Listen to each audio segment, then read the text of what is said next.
From The Reporter, the paper of record for Delaware County's towns and villages, this is Off the Record, a quick look at the latest county news. I'm Andrew Kantor. This week, we've got the DA fighting sexual abuse in the county, a local radio station's new owners, the winner of the phone book cover contest, and a lot more. Let's get to it.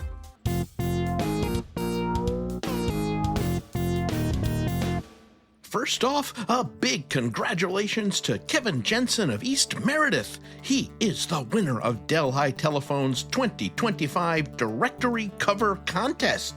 He scored himself $200, and his photo will grace the cover of the next phone book. Wanna see my picture on the cover? Wanna buy 5 copies for my mother? Did you know that there's no time set aside during county supervisors' meetings for the public to speak? If you've been to a town or village meeting, they almost always open the floor either at the beginning or the end of the meeting, but not the county. A bunch of folks want to change that. They want a formal comment period for the public at the supervisors' monthly meetings. And the idea's got bipartisan support. The question is, though, does it have the support of the county supervisors? And that answer is maybe. The county's legislative committee was given a draft resolution, but the only question that anyone had was whether the comment period would be at the beginning, the middle, or the end. Kathleen Hayek, who was the one handing over the paperwork, said she didn't care, as long as people who wanted to speak got a chance to be heard. Committee Chair Alan Hinckley, he'd only say that they would take it under advisement. District Attorney Sean Smith claims the county is seeing more sexual abuse cases, and that's either because there are actually more of them or because more people are comfortable reporting them. Either way, the county has a new investigator dedicated to just those kinds of cases. And the DA's office is going to start an outreach program with visits to every middle school and high school in the county to try to stop the problem before it happens. Over in Delhi, the village has spent a lot on its recreation program, and now it has to figure out how to bill the towns and villages whose people took advantage of it. Should the towns pay? Some of them don't want to, looking at you, Meredith.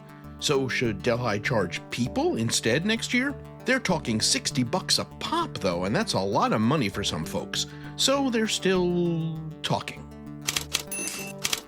Well, this is kind of cool. You might remember 2 radio stations in Walton, WDLA, AM and FM. They've been owned by Town Square Media for a while, and they haven't been playing anything local. Well, they were just bought by a company called Bold Gold Media Group, and that runs music and conservative talk stations in Delaware and Sullivan counties. The deal? Well, it just needs FCC approval. Then you'll be able to tune into a new kind of WDLA. It'll be a bit more local, but beyond that, Bold Gold hasn't said what kind of programming it's planning. So stay tuned. Haha, get it? Stay tuned? Never mind. It looks like Hamden is going to have to raise its property taxes almost 5% next year, mostly because of the cost of wages, insurance, utilities, and equipment. There's not a lot of room for trimming, so even with raising a bunch of fees, the town will still have to ask Albany's permission to raise taxes more than 2%. It's holding a public hearing on Wednesday, November 5th, to talk about that. Back in Delhi, they're getting ready for winter parking bans. One plan trustees might try is charging for spaces in the municipal lot. That way, wealthier residents would have a place to park their cars. They're thinking $50 to $100 a month for a parking space. Right now, that's just a plan. They might try it out this winter with 8 of the spaces, see how it goes. And they'll discuss that whole business at their next meeting on October 21st. And now let's hit a few quickie updates from around the county. Colchester Supervisor and Chair of the County Finance Committee, Art Merrill, is still working hard to try to prevent towns and villages from getting any share of the sales taxes they collect. He wants it all to go to the county, and he's making sure that any proposal never leaves the Finance Committee.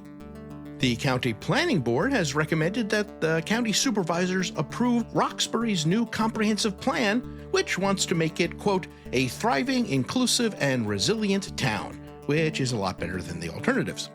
A bunch of big battery projects might be coming to the county, and not just in Hamden. Local fire departments and EMSs have been doing some training, to deal with a fire at one. The problem is, there's not a lot you can do when a lithium battery catches fire, besides, try to keep it from spreading and maybe roast some marshmallows from 30 feet away. Colchester's historian is working hard to update the map of gravestones there, and that means diving into some really old records to find burial data. Some of it dates back to the Revolutionary War.